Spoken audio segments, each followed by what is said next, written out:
Welcome to Recovery Unleashed, the podcast where we dive deep into transformation, healing, high performance, and recovery. I'm your host, Hannah Dalby. I'm the founder of Recovery Jungle, Recovery Unleashed. I'm an integral alchemist, food coach, a recovery expert, and also a retired professional Muay Thai fighter and current jiu-jitsu lover. In each episode, we explore what it truly takes to break free from addiction, trauma, self-sabotage, and unlocking a life truly filled with energy, success, and peace. Through my very own story of addiction recovery and raw conversations with experts, coaches, athletes, healers, we uncover the tools and mindset shifts needed to master recovery in every area of your life. This isn't just about healing, this is about unleashing your full potential. You're ready to reclaim your life, tune in, do the work, and let's rise together. Welcome to this episode of Recovery Unleashed, where I talk to Amanda Baker, who is a therapist in the United States who has deeply gone into somatic work through yoga psychology. And we talk about the trauma behind overachieving and how that can lead to burnout. And it is an absolutely beautiful conversation. I love speaking with her. We're going to do so much more work together in the future. So if you're one of those overachieving people and maybe a little bit addicted to it, this one is definitely for you. Welcoming Amanda Baker to the podcast. So we met about a week ago. It seems that she has a very similar mission to me in changing the way that the world deals with trauma and the way that therapy is operating and how we look at mental health and how we deal with that where people aren't being stuck in a state of victimhood all of the time. So when she sent me this message of like, this is who I am, this is what I believe, I was like, this is exactly what we're trying to do, which was really, really exciting for me. So Amanda, you're a licensed clinical mental health therapist? Yes, here in the U.S., my license is technically licensed clinical social worker, but I work in the mental health realm offering therapy. Do you do yoga psychology as well? Yes, I'm also 500-hour trained yoga instructor with the specialty in yoga psychology, and I integrate and combine mental health therapy per se. It's kind of evolved into my own thing now with the somatic body-based work that I utilize from my experience with yoga. Yeah, which I think is just amazing to take someone that's like trained in that place, like in that really traditional space, and then to move into yoga and realize that so much of it is just somatics. Completely. My yoga teacher training really opened me up to understanding myself and what I was maybe suppressing and repressing in my body, and then being able to kind of unlock things within me and pay more attention to my body, emotions, and energy, and offer that to others. And so today we had this intention of talking about the overachieving and burnout and how sometimes that overachievement can actually be a trauma response. Yes. And I don't think I myself recognize that for many, many years since I was a kid, and also with a lot of the people that I work with, friends, just your average human that is striving really for survival. You know, these survival mechanisms that have evolved in our culture and society to be accepted, to be liked, to be successful, to be approved of, to feel worthy. That's all kind of lingering in our subconscious, and how the structure, kind of the blueprint that we typically kind of follow of, you know, graduate from school and get a job and be rewarded, be compensated and level up. Then what's the next level in your job or even in your family life? And just kind of recognizing how automatic and instinctual our nervous system is and our survival mechanisms is to just continually want more or strive for more. Is that though our nervous system that wants to strive for more, or is that we need to strive for more to actually get approval and to be loved, to have all of these things that we didn't actually have met along the way? Yes, thank you. I think those are our unmet needs that then the nervous system becomes conditioned to, that it's not actually what our nervous system wants. So great clarification. It's the unmet needs of our subconscious, or we could say kind of the ego, though those are needs that we as humans to be loved and connected. And if love was maybe conditioned based on if you were cooperative as a kid, or if you earned something, if you met a goal or got a certain grade or listened, then you received love that became kind of that transaction, which can be synonymous with worthiness and being liked and having that bond with your caretaker to ensure that they are still available to you. And then that gets translated maybe with friendships and romantic relationships as you get older, or even in an employee and a supervisor relationship per se, teacher-student relationship, kind of show itself in so many realms. That was my actual next question, is how is the education system and even therapy contributing to the problem? For sure, right? Like I noticed myself as a therapist, I think it's important to also have someone that you're working with, whether they're a therapist or a coach or a professional or a mentor, so that you're constantly kind of checking yourself. And so I think sometimes I myself, kind of sitting in that client chair, realized I'm performing in therapy. And so to over time kind of evolve into utilizing the body and recognizing even body posture and just being like, put that down. Let's just sit and breathe for a moment, because everything now has become so performative that you want to do well even when it comes to healing. And so our education system is constantly, what's your grade? What's the next level? Do you get honor roll? Do you get a reward for straight A's? Do you get a reward for perfect attendance? I just remember every little thing was about competition and earning. And that was embedded as a child, and then also even in the mental health or more kind of traditional therapy. Yeah. There's a couple of things I want to touch on from what you just said there. I need to start taking notes. This is getting so good. What you said about, the therapist going to therapy themselves or doing the work themselves. And I've noticed that, especially it's both things, in both the spiritual community where you have these healers and then actual, clinically trained therapists. There's kind of an ego attached to that of like, well, I am the therapist and I am the healer, and so I don't need to look at my stuff, because like it's kind of an identity crisis if they were to actually look at the shadows within them and the way that they're not showing up and all of the things that they're doing, then that deconstructs their ego, and it's a really big problem because all of this projection starts happening within the client and therapist relationship, and it's actually causing the client more damage because they're just not sitting there doing the work week. And I actually believe that if you're at that level as a therapist myself, if I'm not doing the alchemy work that I deliver regularly every single week, I'm going to become unchecked, and there is stuff that I'm going to start projecting and not being able to cope with, and I need to be at a level well above what I'm delivering. And so that I can hold that with deep compassion and without judgment and all of that sort of thing. Yeah. And I think if I'm getting what you're saying, I know you said like a level above, I'm interpreting that more as just like a level of groundedness and centeredness and awareness and consciousness. Yes. Because, and I love, Hannah, that we met and that we had a little chat beforehand just to see all of our similarities, because I think when there is that hierarchy of authority, right? The therapist is above me, or the therapist might view that. The therapist might view themselves as, I'm the expert. I know, I'm going to analyze and kind of tell you or tell the client what to do. And I think sometimes the client can sometimes put their therapist on that pedestal just because of structure. And so a big part of what I've really been undoing or kind of disrupting in the way that I've been offering therapy is telling people up front, like, we're taking this invisible hierarchy of power kind of out of it. I am a human here with you. Yes, I have training and maybe experience in some things, but really I'm your mirror. And the things that I kind of offer to you, take it.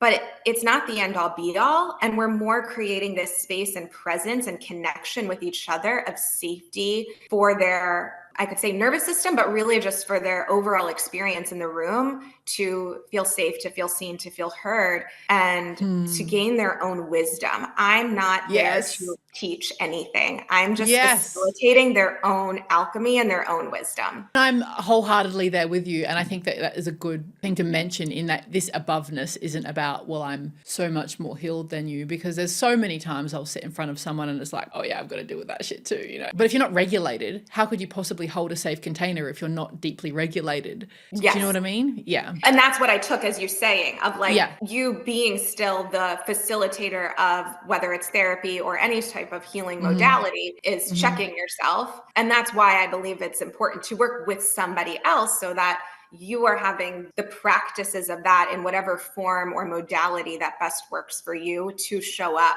in that regulated way. It's also a massive humbling as well, Yes. like sitting in that and going, oh, yeah, I'm not done at all. There is no way I can get on my throne and pretend that I have got all of this sorted out, because the biggest things can come up. And you think that as a therapist that, oh yes, well, I've done all this work, and it's just never true. So what was your experience like? Because I think we're coming from exactly the same place in this. There is no projection. There is no me telling you how it is or how you feel or what your answers are or what you should do next. It's just, can I hold enough of a safe space for you? And I think there's a little bit of a power dynamic, and especially in what I do, there's a power dynamics. Like, can I be in control? Then can I let you be in control? And this control surrender dynamics, but it's from both ways, right? Yes. So how was that experience for you? We did that last week around your putting down your pieces of paper. Yeah. So while we were meeting, you did kind of an alchemy session on me, and it was surrounding kind of this fear I have when it comes to no longer accepting insurance over time, and then even letting my license expire. The license costs a ton of money to renew. We have continuing educations that we're required to take. I think it's important to continue learning, but not necessarily in the way that the system says you must follow the rules or these particular trainings that you have to take. And so that fear that was there, and that experience with you of you kind of guiding me to where it shows up in my body. And I've had similar kind of practices like that done before. So I was really quickly able to get into that state where it's just this stream of consciousness flowing through. It's not my thoughts that's speaking. It's this energy of me, say higher self maybe, that was able to help me or support and facilitate the discussion kind of between me and that fear that was there. And so it was really cool to have you guide the movement of where I was experiencing sensation.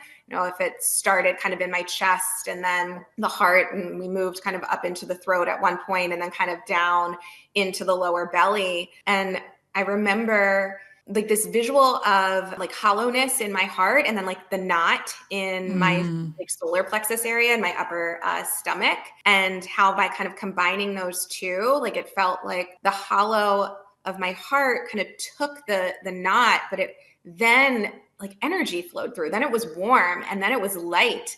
And then it was this like knot that was no longer so constricted, that again, it's more feeling and sensation that was able to soften the fear. That really let me know, like, I'm listening to myself and I'm going to be okay. I don't need anybody's assurance. I'm really trusting what I've just been kind of following up until this point, but it's a readiness. And I think it's through these practices that we can become more courageous and ready. Yes, because the capacity opens up. Right? Yes. It's been not even a week. How are you feeling towards doing that now? Well, another thing that you had mentioned at the end, I think you were like, okay, what's an action step that you feel ready to take? And I was like, well, I can start saying to my clients or asking them how they feel about me no longer accepting insurance.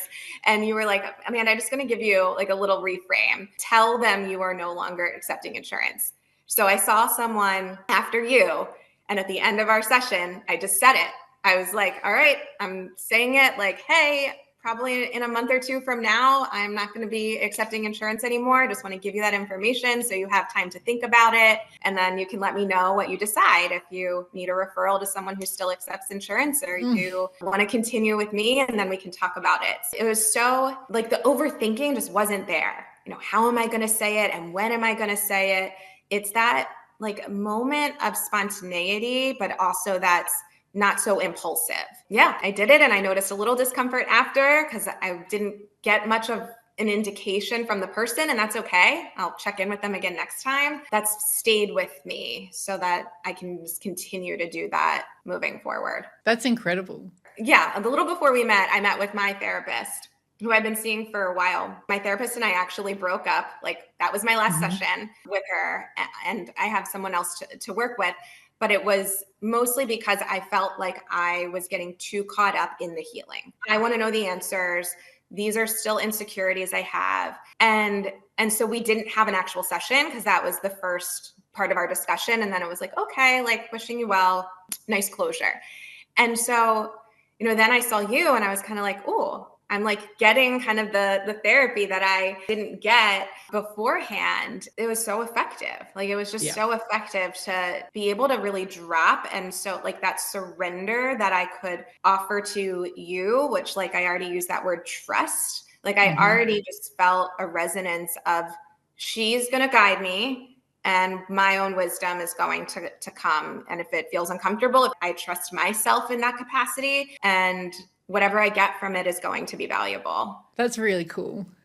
I really love that. And I think it's true, right? Like when you really start going into the body, because it's not trying to intellectualize all of the stuff that's happening around you, it's just so fast. I've got a client I'm working with at the moment, and she said to me, I've been in therapy for nearly 2 years and I did more with you in 2 weeks than I did in that entire 2 years, because I wasn't being told anything. It was like her actual therapist was just repeating what she was learning from me and going, oh yeah, I've known that the whole time. And it's like, well, what were we doing for the last 2 years? And because the therapist doesn't actually have the answers, she had the answers. Yes. And people, I find, the clients when I work with, when I say that, because they'll come in and sometimes be like, all right, tell me what to do, or how do I fix this? And like, I'm not going to tell you that. The answer is within you. And I fully believe that for any and everybody. Yeah. And I think people, maybe have a little hesitance. There's some who might have more resistance hearing that than others, but I think that's so relieving for people to know like that they are their own power, and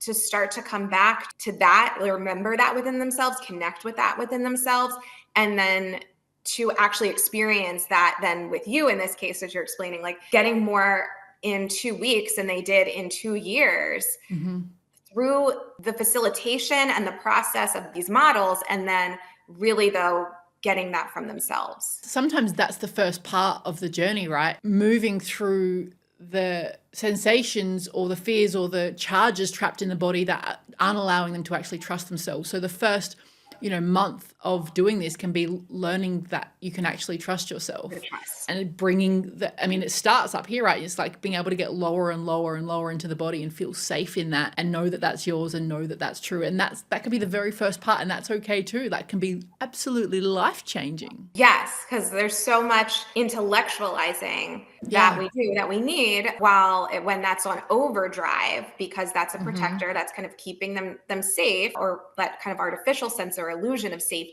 But of like starting, like you said, starting there and taking it kind of at their own pace so that you can start to move back down, like not pushing to go beyond what they're ready at that point in time. So tell me, bringing this whole thing back to like overachieving, tell me why that topic is important to you. Like, I know from our conversation that you've been an overachiever in your life. So tell me how that showed up for you. Yeah. So I really wasn't much of an overachiever when I was much, much younger. It actually came, I would say, probably more in undergraduate and college for me. I was pretty average as a kid and kind of felt like I was under the radar. I didn't want to be seen. I would kind of hide out in the corner. I was very timid, or people would say shy, which I'm really not shy. But that's how I showed up when I was younger. And then college, I learned maybe from one of my roommates, like how to study. And then from that, I started getting really good grades of like, oh, now I know how to do this.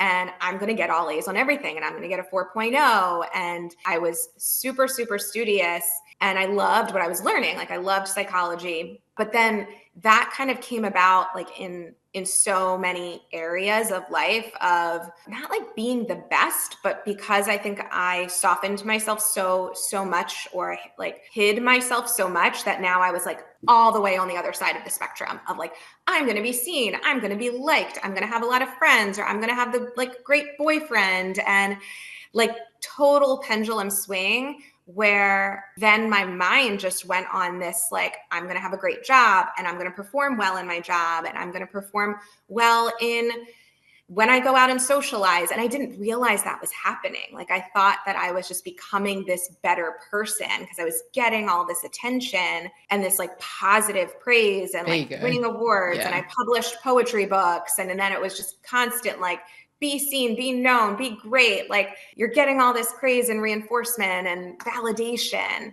Then it really hasn't stopped until more recently, of just the level of burnout, which, I don't view burnout as just your, working 50 plus hours and constantly on the go, and now you're tired and irritable and you need a vacation. I think burnout is really indicative of the like sense of I'm not good enough, or a sense of unworthiness, or not being like fully unconditionally in a state of like real love, that we're just seeking these kind of artificial ways of getting it, and it becomes cyclical, and life is now endured instead of really lived. Actually is a perfect bringing this all back home. I started this podcast to tell the story of addiction, my story of addiction. And actually what you're explaining is that your productivity and your achievement became an addiction. Yep.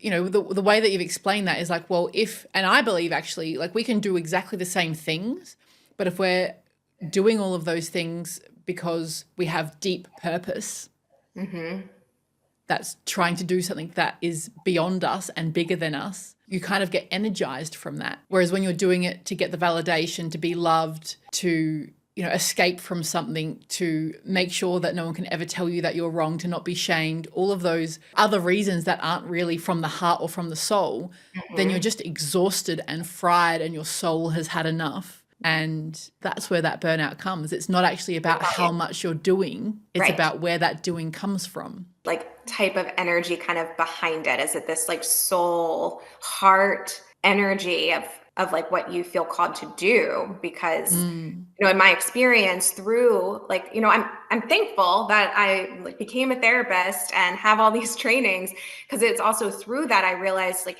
how intuitive I am. Having that come out in my work with clients. And I don't believe like intuition is as much something that you like go to grad school for. Just having it come about for myself, and of like, I want other people to have access to their own innate gifts. Like that's really what I want to support people. That's what I feel passionate and called for. And that as people come back to like their innate talents and abilities and gifts and their authenticity, which is like very much through the body work, then that's going to reduce their mental health symptoms or their own burnout, we could say. And so that distinction of what energizes, like these conversations energize me, versus what depletes, of like seeing 8 clients back to back when you got to do it for 55 minutes in order to get the insurance reimbursement. Yes, it's ridiculous. When we should actually be just there to serve in whatever way they need to be served, whether it's 20 minutes or 2 hours. Like we're here to have duty of care,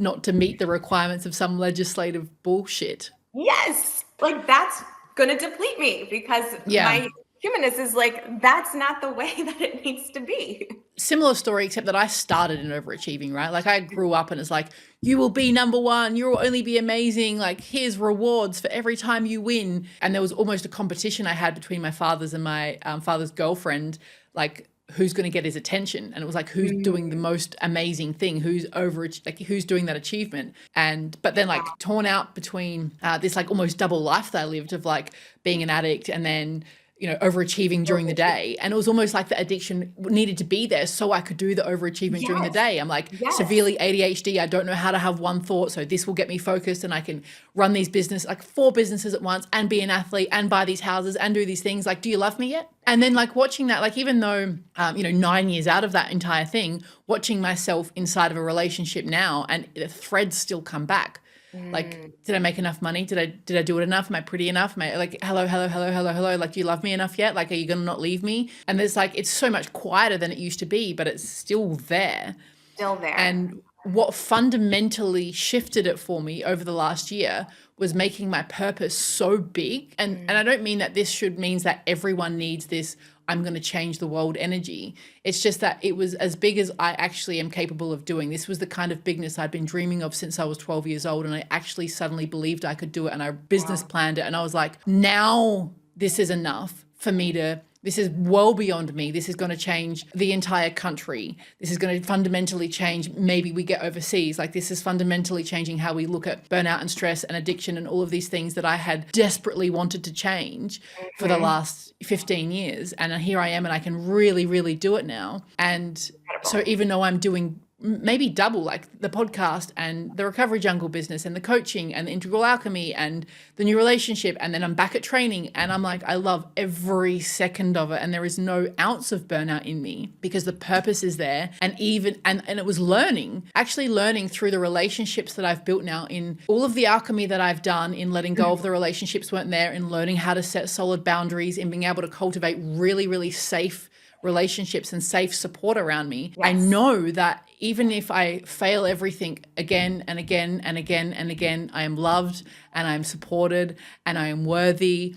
And all of that is so solid within me that I can just create because I need to give this to the world. And it's this vortex of all of these things coming together so perfectly. And part of that is actually making sure I eat well. Like if I didn't eat well and do all those crazy things and go to the training, then I would actually get burnt out. It's given me the energy to do all of it well. And it may look crazy from the outside, but I've never been so energized in my life. And that's the telltale sign of, checking in with yourself, of how motivating, or like the momentum of that energy and the vision that you have, that you now like sounds like you fully believe in.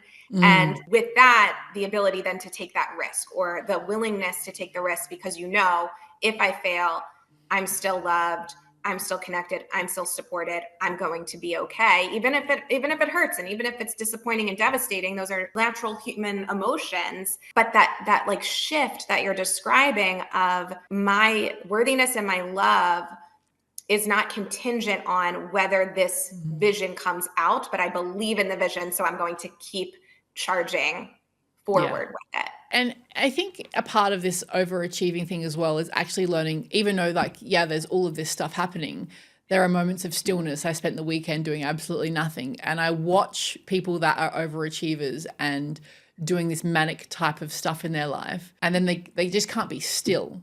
So what do you think is happening for people when they get like that type of overachieving manic energy? What happens to them when they actually get still? It's like you said, it's an addictive cycle just as well. So is it the withdrawal in a way? When they're in that stillness, the initial level of panic of like, well, oh no, is something bad going to happen? Just that feeling can come up. And then the mind is like, well, then what do I need to do? And typically it will attach to something else. So if maybe they left their job and because they were burnt out, and now they're like, I have all this free time and I'm going to like go for more walks and be in stillness and relax, take more naps, or spend time with my friends and my kids. And like, that's so well intended, like the intention behind that is there. But then when they have that idle time, it can then go into, oh, well, now I need to do the laundry, or now I have this other idea and now I'm going to do this other project. Because I think the mind is so conditioned to crave that productivity. And sometimes it can look like on the outside, like, oh, wow, they're so functional and put together, because it's not as deemed as maybe one of those like destructive forms of addiction, as opposed to like going to the drugs. They are going to just a different form that is usually praised and celebrated in our society. It's a real problem. Athletes and CEOs and executives and even people that are just, casual runners, but they're like, I just, run for 3 hours every day. Like, what are you running from, bro? Yep. So that alarm, right? That alarm goes off and they don't know what they're running from. Maybe they are running from grief, right? Like maybe they're running from these very real experiences that need recognition and to be moved through, which is going to be, in my belief, on the like somatic level, in the body level. And I find it really hard, like when you talk to these people, because and I was that, like I was an athlete that was absolutely addicted to it and was running away from all of my things. And if anyone had told me that in the time, it was like, absolutely not. You will never take me away from this. And I've actually spoken to some fighters that have said, well, if I actually undo all of my stuff, then I'm going to lose my fire and my reason for doing all of this. My trauma makes me amazing. And it's like, okay, which I get. I really get that, because the trauma has built all of this. I will just overachieve forever. I was talking to someone on the weekend that was telling me a story of a friend of his who works till 2 a.m. and then gets up at 5 o'clock and works again and just like loop and just can't put it down, is extremely wealthy. But where's the fulfillment and the happiness? Like, I don't know the answer to that. I don't know the guy, but I can imagine that where is the actual peace? And yes. And connection, right? And connection, like depth of connection. Depth, right. They might feel like they have all of these maybe relationships with people, or they're social and connected to the work that they're doing, but it's that level of intimacy and depth with self and with someone else that they might be running from that as well. Yeah. How do we sell the idea, other than our own story, that once you've actually undone all of that stuff, you can actually achieve even more and even better in exactly the thing that you were doing in the first place, but from a place of creation. Yes. From a place of open capacity, from a place of I have connective energy to God and Mother Earth, and I can actually birth all of this through me and be the most insanely high performer that you've ever met in your entire life without the trauma. And I think it's possible, like, for everyone. Same. And I think there's some assurance when you have that connection. You speak about Mother Earth, that connection with that more of that like universal energy and that co-creation. Because the high achievers and the performers, or like, chasing that success, think they have to do it all on their own, of like hyper independence too. Well, it's all me. And, there's that element of control, right? Also feeling like that stems from that anxiety. And in this, we're discussing is we're not doing it alone. We're doing it with Mother Earth, that is providing and protecting and keeping us alive, and also a source of our energy. And then also doing it with other like-minded individuals that I think you show it. You show through, right, like we said, our story, and then also what you're offering to the few people that you might already be doing this with, or the hundreds that you might already be doing this with. They share, they show, and then it spreads. So this is then where we're talking about there's now a healthy place to do overachieving from. What do you think about that statement? Like a healthy place of overachievement? Like anything can be healthy or unhealthy. And so I just go back to kind of what you said of how other people might see everything that you're doing. And literally I'm the same way, right? Like I have a podcast, I have a poetry page, I do writing groups, I offer therapy, I offer yoga classes and workshops, and I travel sometimes to do these things at retreats. And people are like, and I have a son and like a family, and spend time with my friends and go for walks and meditate. And like, people are like, how do you do it?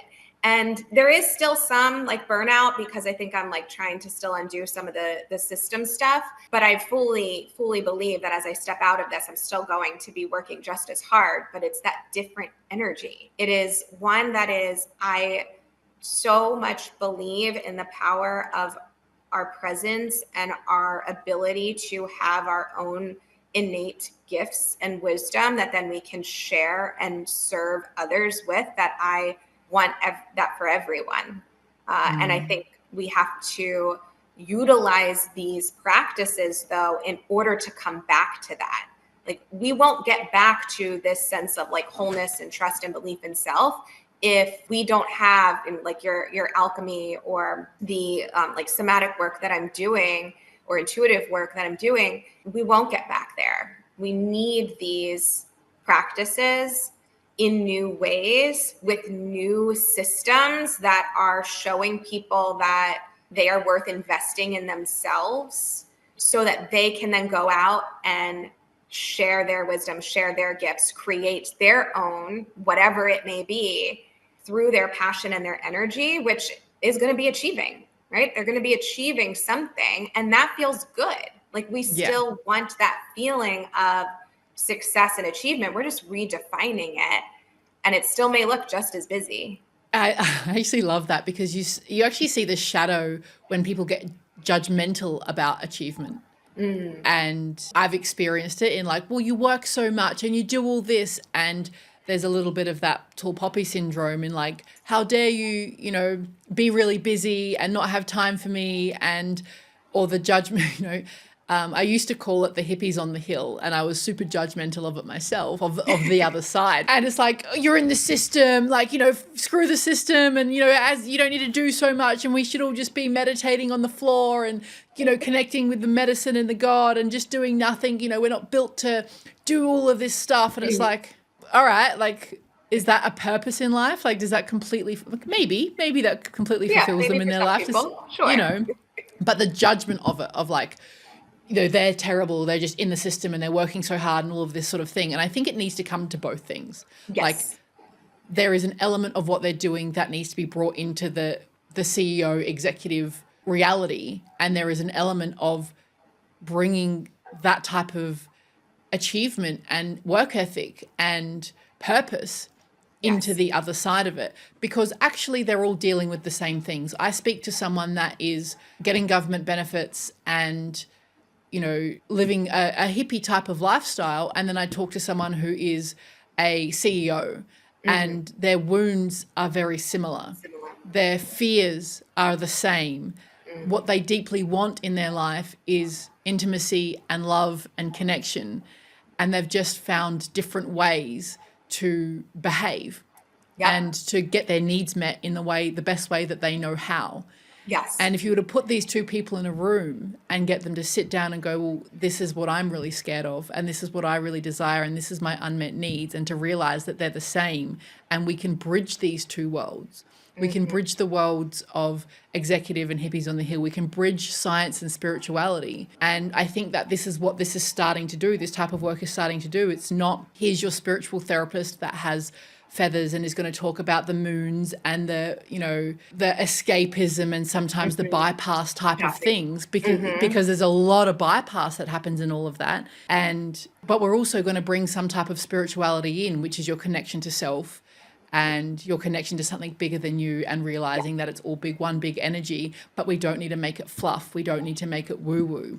It is actual real science. Our bodies actually physically hold these energies and these traumas, and it expresses through gene expression, and it expresses through disease, and it expresses through all these different ways. And it is actual somatic trauma or stories or energies that we haven't been able to move, and it can be measured now. So it isn't some big woo-woo thing, oh, we're just going to go into our bodies and we're going to feel it. It's like, no. Like, it's actually really there, and it's going to cause you some severe problems in your life if it's not dealt with. Yeah, it's incredible. It's incredible what science has been able to show with energy and like quantum entanglement and within our cells. And when you combine the two, which is a lot of what I've been doing with the language that I use when I facilitate, as well as the connectivity within the body, that people are able to experience. And I think that's what propels people to be more open-minded to these types of modalities, when they can show up like from both sides in the same room. And I mean, it's taken me 2 years to get one of my medical based EMT clients to come in and do the yoga. And now that he's done it 3 times, he's like, well, 2 years ago, I never would have done this. And he's like, now I'm really starting to get this stuff. And it's like, I have no words, but I feel different. And the more that we can bridge those things, the ultimate, I think, betterment of humanity. I mean, I alchemied my dad before he had an interview to become a CEO of a company, and he can be super resistant to this type of thing sometimes. And, it was just around the letting go of the fear of showing up and performing well. Exactly this, right? The overperformance, I have to do it perfect, all of this, right? Yeah. And he let it all go, gets the job, everything's amazing. And it's like, it can be done at that level. It's not always about like your deepest, darkest childhood traumas and let's go into all of this stuff. And I need to, it can be like, I need to get this job and I have something that's happening inside of my body. I'm starting to panic about how I'm going to show up. And it can, yes, sometimes it might go into regression, but it can just simply be releasing this energy to get the thing that you want. Sometimes it can be showing up because you actually need to start making videos because you're a high-end consultant and you need to do marketing and you need to show up in this way from authenticity, not because this is the thing that you think that you know everything about. This is my story. This is what's real. And being able to undo the things that are stopping you from doing that because you think you're going to be judged or whatever's actually happening in your body. And yet I say all of these words now, and I guarantee you lots of these people wouldn't even have the words to articulate that. They're just not doing a thing. They just can't move forward. They just can't eat the right food. They just can't get in the gym. They're just not taking the step without any words to be able to articulate it yet. And so it's like, this is part of the learning to actually understand. There is some cognitive part of this, is actually understanding what's happening within us, that we've had unmet needs as children, that we've had experiences through our life that have made us believe certain stories. And we're so disconnected from our bodies. We're just making up shit in our head constantly. And so, just trust me that when I get you into your body, it will turn into magic. Yes. Oh, and I love that when you say turn into magic, because that's so deeply touching.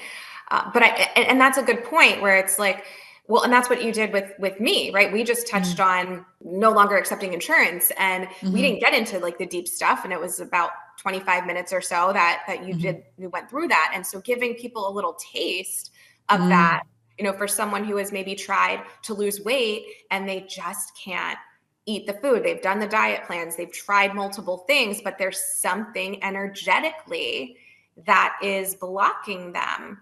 And to be able to come and say, I just want to work on losing weight, or just being able to change my eating, and to have some sessions around that. And then if they decide like, oh, that really works, maybe I'll do something else, like great. But meeting people where they are, because it can go into the depths of like childhood and the deep wounds. And it can also be some of these like more present barriers that people are struggling with. So I don't know how much of my story I told you last week, but I was like super skinny abs athlete to having to put all of that down, put on lots of weight, and realizing that it was all energetic and all of the trauma and all of the things, unless I forced it. And I quit forcing things. And last week, my partner and I ended up in this huge clash of our triggers, to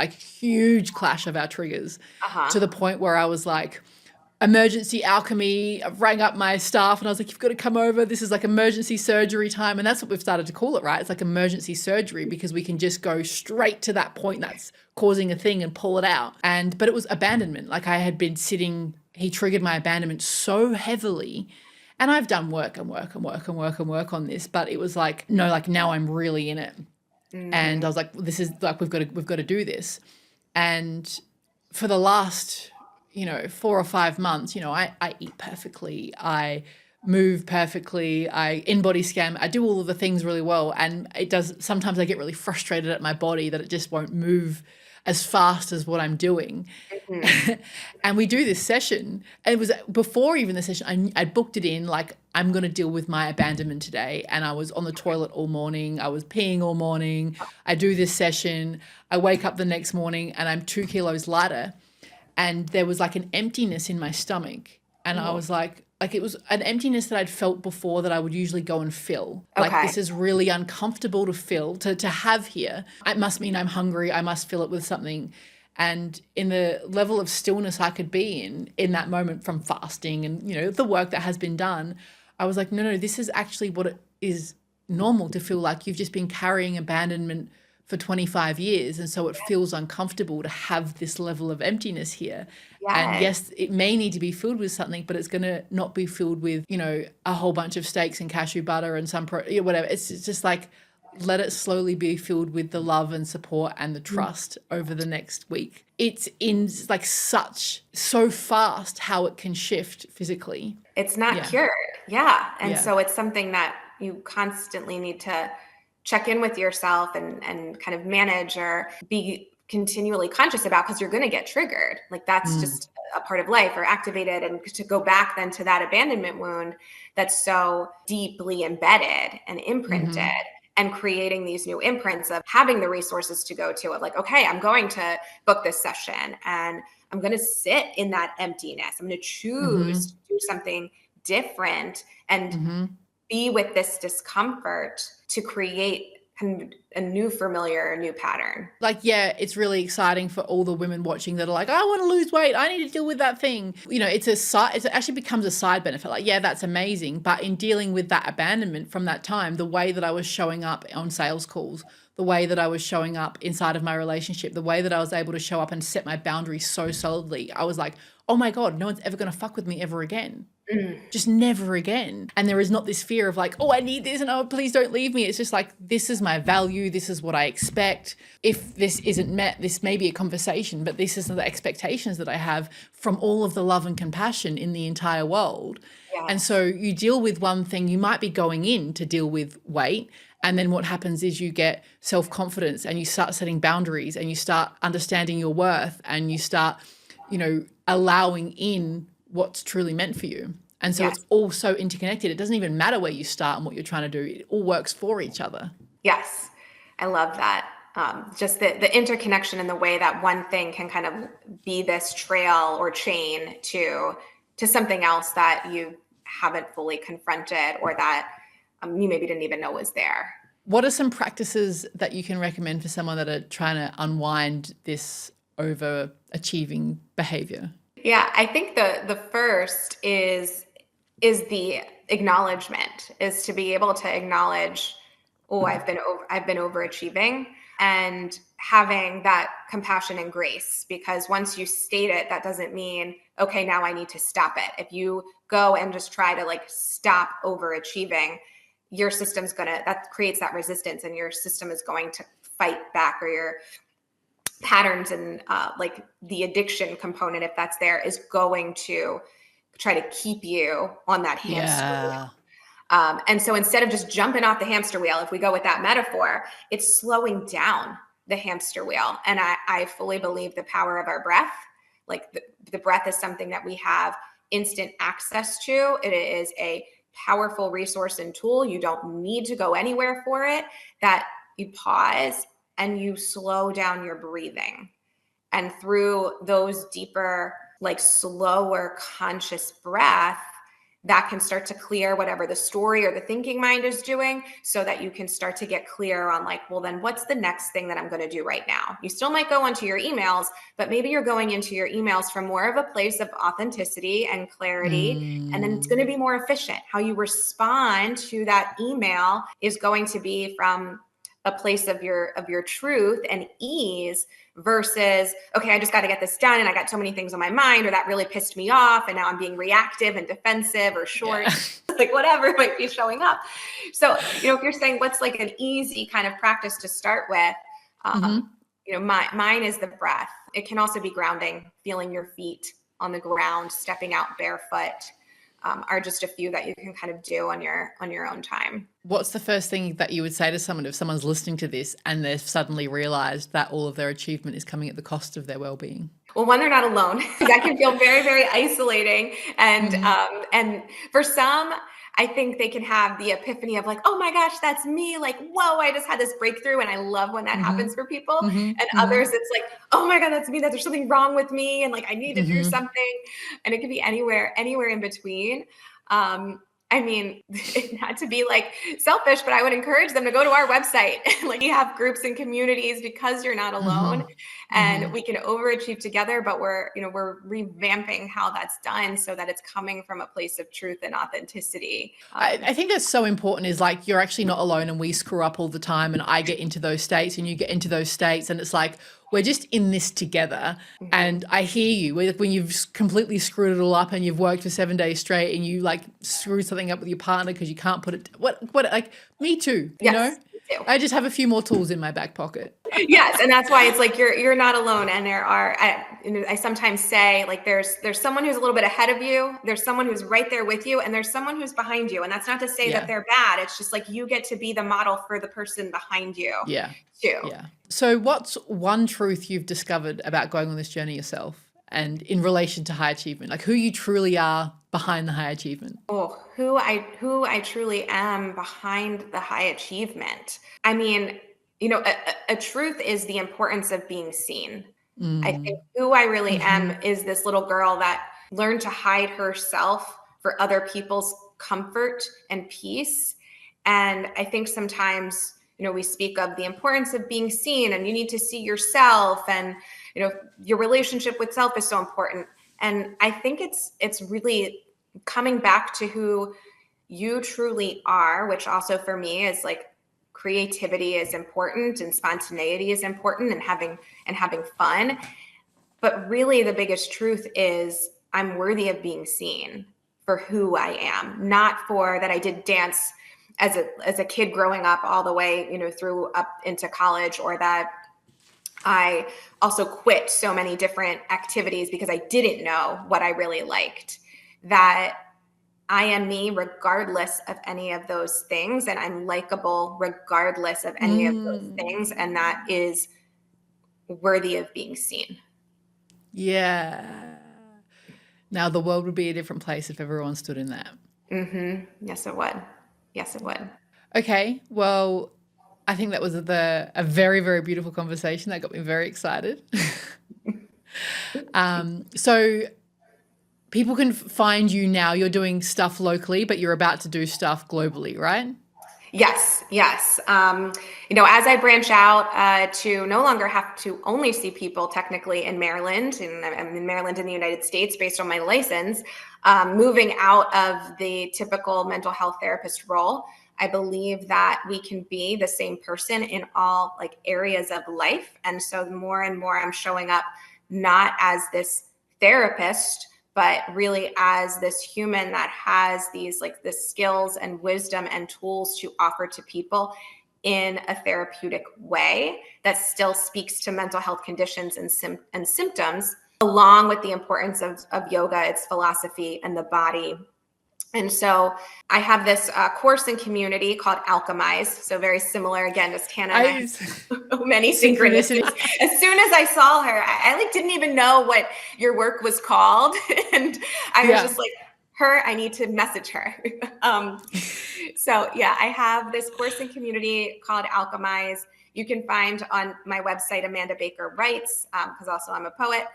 But that will be in the show notes. And on there, there's access to a ton of pre-recorded videos from therapeutic yoga to learning more, access to your intuition with various tools and strategies, prompts. But really the benefit is the community piece. It's that we can talk to each other, virtually. We meet on Zoom. And so, that's going to spread just beyond local support. Awesome. I'm so excited for you. Oh, thank you. All right. Well, let's wrap this up. It was so lovely to have you here. Maybe we'll do it again as we start changing the world together. Yes. We'll do more. I'm going to be a part of your community, and maybe even offering some of what you do with the people here. Yeah, well, that would be really exciting. We have had that discussion about Amanda learning the integral alchemy process, which we will keep talking about. Which I actually need to start putting onto the show notes. We now have a little course that people can buy to start learning the fundamentals of integral alchemy with my amazing business partner, Gavin Abaratney, and really starting to launch this modality into the world, because I think it's the thing that's going to actually solve a lot of these problems. Yes. Beautiful. Yeah. And as we had talked about, Hannah, when you had shared with me, again, it's that integration of like the science and the mysticism, even it not being mystical, it really being about your energy and your body and moving through that energy. And so, as this becomes more at the forefront, some of those older modalities of like psychoanalysis or even cognitive behavioral therapy that people just spend years and years and years continually analyzing themselves. There's value in that. You can get that in the integral alchemy. Yes.